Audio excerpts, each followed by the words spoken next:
2024 লোকসভা নির্বাচনের ফলাফল প্রকাশের সাথে সমাপ্ত হয় ভোট পর্ব। এনডিএ অর্থাৎ ন্যাশনাল ডেমোক্রেটিক অ্যালায়েন্সের সদস্য বিজেপি সহ আরও ৩৯টি পার্টি একত্রে ২৯৪টি এবং ইন্ডিয়া অ্যালায়েন্সের সদস্য কংগ্রেস সহ আরও ২৫টি পার্টি একসঙ্গে ২৩২টি আসন লাভ করে। এর মধ্যে পশ্চিমবঙ্গে ৪২টি আসনের মধ্যে তৃণমূল কংগ্রেস ২৯টি, ভারতীয় জনতা পার্টি ১২টি এবং কংগ্রেস ১টি আসন লাভ করে, কিন্তু আসন পেতে অক্ষম হয় সিপিআইএম। ৯ জুন রবিবার তৃতীয়বার প্রধানমন্ত্রী পদে নরেন্দ্র মোদী এবং আরও ৭২ জন ক্যাবিনেট মিনিস্টার হিসাবে শপথ নিয়েছেন। প্রধানমন্ত্রী ও মন্ত্রিসভার শপথ গ্রহণ অনুষ্ঠানকে কেন্দ্র করে দ্বিতীয়বার ইতিহাসের সাক্ষী থাকল সমগ্র দেশ।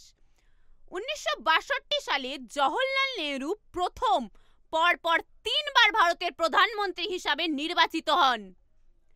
রাজ্যে আলিপুরদুয়ারে মনোজ টিগ্গা, বালুরঘাটে সুকান্ত মজুমদার, বনগাঁয় শান্তনু ঠাকুর, বিষ্ণুপুরে সৌমিত্র খান, দার্জিলিংয়ে রাজু বিস্তা, জলপাইগুড়িতে ডক্টর জয়ন্ত কুমার রায়, কাঁথিতে সৌমেন্দ্র অধিকারী, মালদহ উত্তরে খগেন মুর্মু, পুরুলিয়াতে জ্যোতির্ময় সিং মাহাতো, রায়গঞ্জে কার্তিক চন্দ্র পাল, রানাঘাটে জগন্নাথ সরকার, তমলুকে অভিজিৎ গঙ্গোপাধ্যায় সহ মোট ১২টি আসনে বিজেপি প্রার্থীরা জয়লাভ করতে সক্ষম হয়। শপথ গ্রহণ অনুষ্ঠানে প্রতিমন্ত্রী হিসাবে উপস্থিত ছিলেন পশ্চিমবঙ্গের বনগাঁর বিজেপি সাংসদ শান্তনু ঠাকুর এবং বালুরঘাটের বিজেপি সাংসদ সুকান্ত মজুমদার। দ্বিতীয় মোদী সরকারেও কেন্দ্রীয় মন্ত্রী হিসাবে কেন্দ্রীয় জাহাজ প্রতিমন্ত্রীর দায়িত্বে ছিলেন শান্তনু ঠাকুর।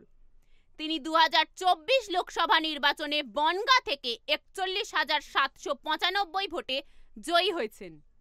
সূত্রের খবর অনুযায়ী এবারে প্রতিমন্ত্রীর বদলে পূর্ণ মন্ত্রী করা হতে পারে শান্তনু ঠাকুরকে। বালুরঘাটে খুব বেশি ভোটের ব্যবধানে না হলেও জয়ী হয়েছেন বিজেপির রাজ্য সভাপতি সুকান্ত মজুমদার। অন্যদিকে প্রধানমন্ত্রীর শপথ বয়কটে তৃণমূলের পাশে ইন্ডিয়া জোট। মুখ্যমন্ত্রী মমতা বন্দ্যোপাধ্যায় ঘরের আলো নিভিয়ে রেখে মোদির শপথ গ্রহণের বিরুদ্ধে প্রতীকী প্রতিবাদ করলেন। এখন প্রশ্ন যে কেন মোদির তৃতীয় মেয়াদেও বাংলা পূর্ণমন্ত্রী পেল না এবং শুধু শপথ গ্রহণ নাকি মোদিকেও বয়কটের ইঙ্গিত দিচ্ছেন তৃণমূল নেত্রী। আজ এই পর্যন্ত। দেখতে থাকুন সুদর্শন বাংলা। জয় হিন্দ, জয় ভারত।